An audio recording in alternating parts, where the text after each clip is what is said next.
Врие во СДСМ. Разочарувањата и незадоволството во владеачката партија од актуелното раководство излегоа на површина.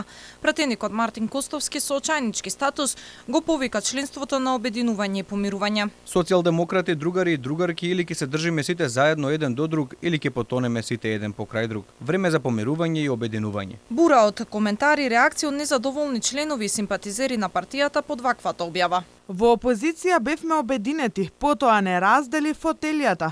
Сите сакаме да биде така, но прво чистка по општинските, за да го вратите старото членство, избркано од сегашните раководства, инаку се ближи крајот. Ние веќе потонавме, ама за нас не е важно. Важно е вие да не потонете. Сега кај членовите на СДСМ веќе не постои разочарување, туку гнев и револт кон раководството на партијата. Затоа ќе бидете жестоко казнети на наредните парламентарни избори, кога и да се. Вака и тендери кога делевте, не лично вие, да зборувавте добро ќе беше. Сега ви текна дека треба да се држиме заедно еден до друг, кога ви висат фотелите. Повикот на пратеникот за обединување и помирување доаѓа во време кога уставните измени лептат во собрание, бидејќи власта го нема потребното двотретинско мнозинство.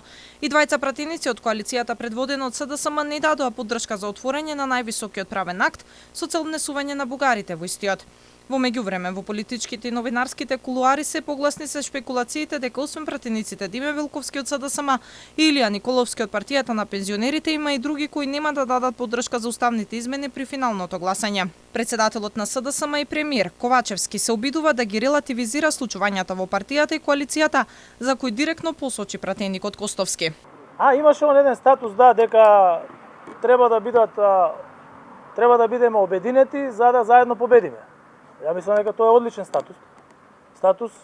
Еве, например, денеска сме обединети, јас и директорот на пазарниот инспекторат, обединети сме и јас и министерот за економија и посебно во фронтот за европска иднина на државата, така да, еве, ако имате слики, дојдите малку до мене, еве, може да објавите слики дека и ние обединето денеска посетивме на исклучително одговорна компанија и дека работиме заедно за европска интеграција на државата.